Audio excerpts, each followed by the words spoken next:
If you're suffering with back pain or sciatica pain coming from a disc, well, I've developed this routine especially for you. But first of all, please hit like and subscribe because I've got loads of information coming your way. More routines like this, some educational things, tips, advice to help you get through your pains and get you feeling better. This is a beginner routine. It's simple, easy, and it's done on the bed. You don't even have to get up and down off of the floor. Just follow along. I'll keep the timings. I'll tell you what to do next, and you can just be guided through it without having to worry about a complicated routine that you have to remember. Well, let's get started. We're starting with some simple breathing. We've got 5 seconds to get into position. So we're going to lay on our front. Good. And then we're going to take a deep breath in, 4 seconds in, 6 seconds out.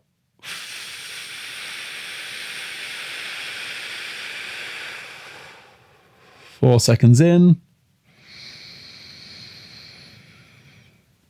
6 seconds out. Keep doing that for me while I talk a little bit. 4 seconds in. Laying like this is great. We let our hips stay on the bed like so, sagging in a little bit. We're starting giving a little bit of extension to the back. We're trying to take some pressure off of the discs. Keep breathing in 4 seconds. And out for 6. By doing this, we're relieving the pressure on a disc and relieving the pressure on your spinal nerves. And that's what will be causing your sciatica. You've got 5 more seconds of this breathing. So take your last breaths in and out. And we're going to change on to elbows now. So we're going to push up onto our elbows. Keep doing your breathing routines as I talk again. Nice, slow breathing. You can breathe a little bit faster, but those slow breaths help to relax your muscles and help you to get into a good position. We're holding this for 20 seconds. We're down to our last few seconds of this hold. And now you're going to rest down for 10 seconds. We're increasing the extension in the back, and that is pushing your disc material forward. And we're going to go back up now. Most disc bulges go backwards or to the side, and that's why they will touch on nerves. If we can push the disc forward, it will just push the disc a bit back into itself, and it will remove that pressure from the disc. From the disc onto the nerve. So keep holding this position. If you can't do 20 seconds and back down, you can do 5 to 10. You don't have to follow along exactly. If it's causing you pain, don't push up so far. Don't push up. We're back up again. Just feel it out. This is the 3rd rep. We've got 4 of these to do. This should be quite comfortable. This should feel quite nice. You might even feel the pain in your leg decreasing in this position because there is less pressure on the nerve. We call that centralizing, and that's a good sign. And back down. We're going to take this a little bit further with the next exercise. Again, as I said before, you just go as far as you can. Keep your breathing nice and steady. Oh, we've got 1 more of this to do. I apologize. I got a little ahead of myself.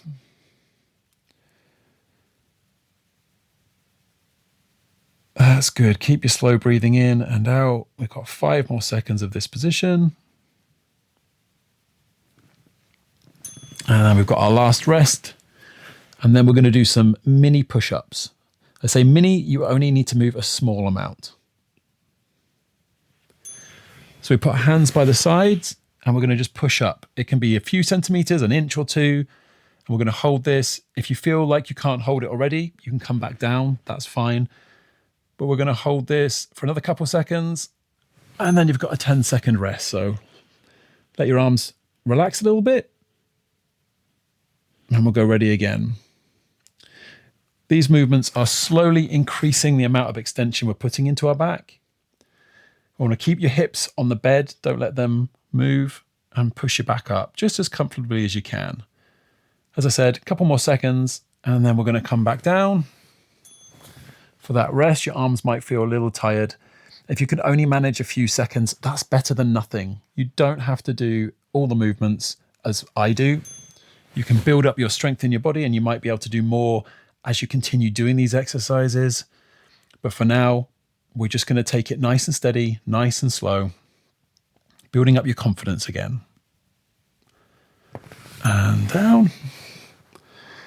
We've got 2 more reps of this to do. And this is a really, really well-researched, a really common exercise. up we go again, that people have done for years and years, that really does help with disc pain.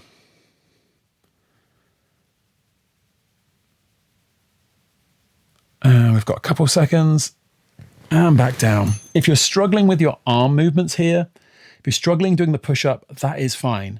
I'm finding it difficult myself. You may find that just doing more elbow pushes, that's absolutely fine. So if you're struggling to do a push-up, I'm going to demonstrate now. Come onto your elbows again and just maybe arch your back up a little bit more than you did last time. You can continue doing the elbow holds that we did in the previous exercises if you cannot do the push-up. That's absolutely fine. Good. This is the last rest. And then we're going to turn onto our back. So we'll start moving over now.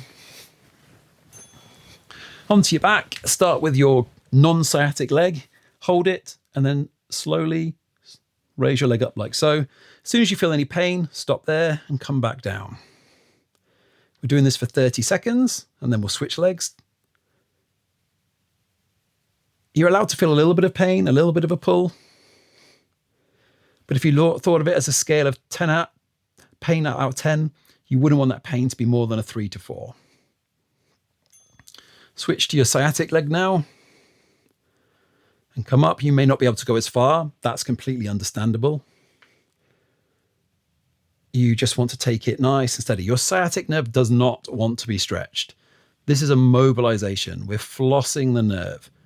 This is a beginner version. So we're going to leave our foot just nice and neutral.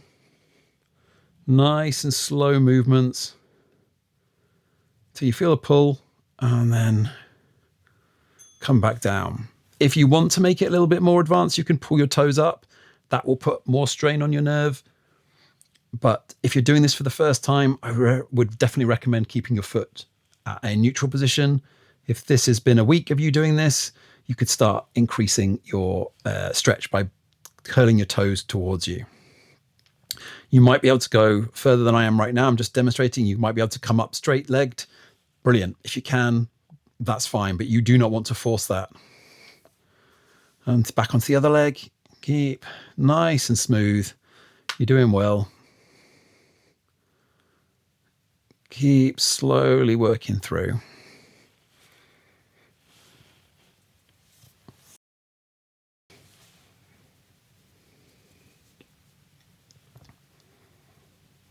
That's really good. Be consistent, be steady with your movements, and you will get better. Right, we're onto our knee rolls we are. So we've got knees, feet together or just a little bit apart, and then just let your legs come out to the side. This is good.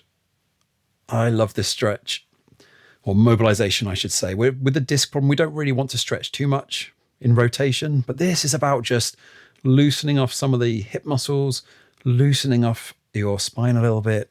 And we're going to do this for 1.5 minutes. So it's just steady movements. You don't have to let your knees come all the way down to the bed. You just have to move nice and slowly. When you're bringing your knees back up, it's good to feel a little bit of core activation. So if you feel a bit of tightness or create a little bit of tightness in your tummy as you pull them back up, that will engage your core muscles, which is what we're trying to do here. Remember to keep doing your nice slow breaths. We want to get that oxygen into our bodies. And always breathe out slower than you breathe in. It's a good way to calm your nervous system down. And it also keeps you moving too fast. You want to keep these movements nice and steady, nice and slow. It's not a race.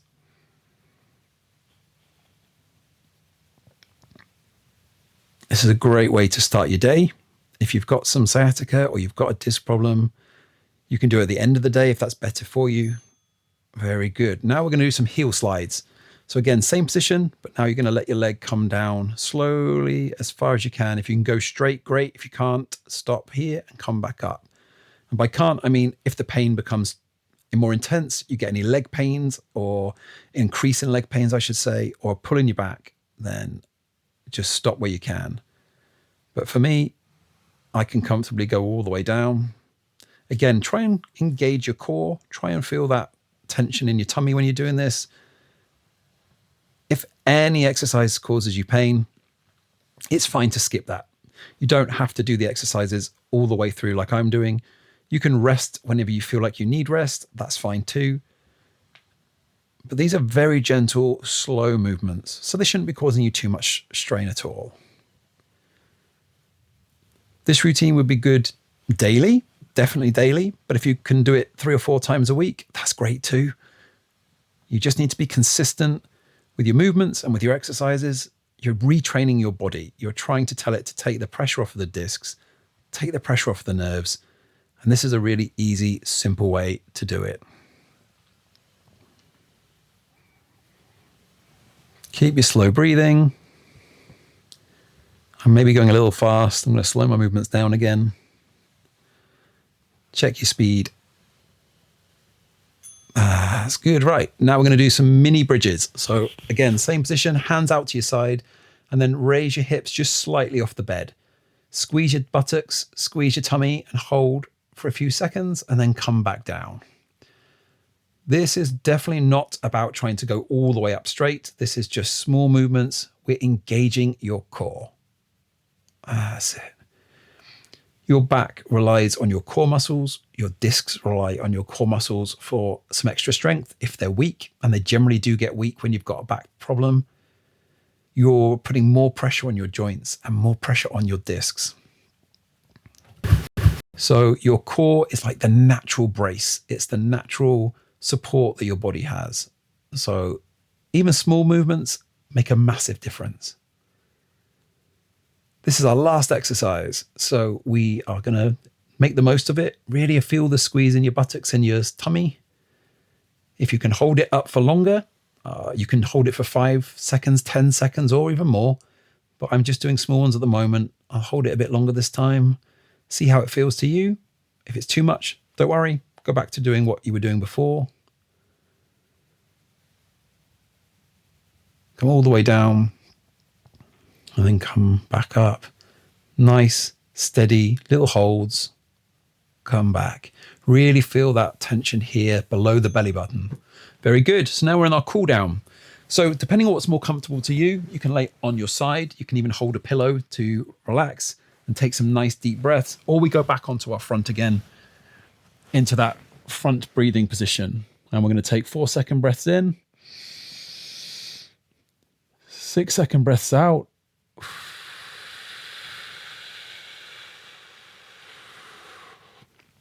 And keep going for me. You're doing really, really well.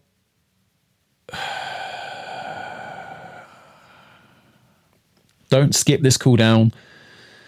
Don't think that it's pointless. It's not. You've used some muscles that you may not have used for a while. We just want things to relax a little bit before you move. If you're laying on your side, continue doing the same breathing techniques. If you're laying on your front, we've got the last few seconds. One last breath in and out. Well done. We did it. So to get back up safely, we're going to turn back onto the side, scooch to the edge of the bed, nice and slow.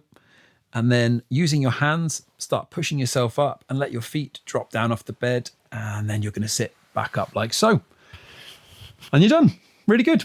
You've completed the beginner's exercises. Well done. Big pat on the back. You're making your first steps to getting better. I'd recommend doing this for at least a few weeks because you need to engage your muscles again and just start mobilizing those nerves.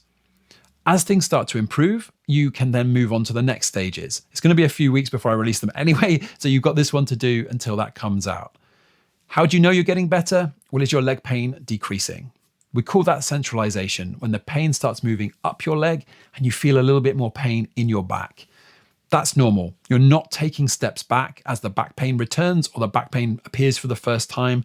If your leg pain is getting better, that means the sciatica is improving. That means the pressure on the sciatic nerve is reducing. So it's a big win, even if it doesn't feel like it because you're getting some back pain. So you've completed it and well done. And remember to keep doing it. It's going to help you get better. And I'll see you in the next video. I'm Dr. Rob and I've got your back. Literally.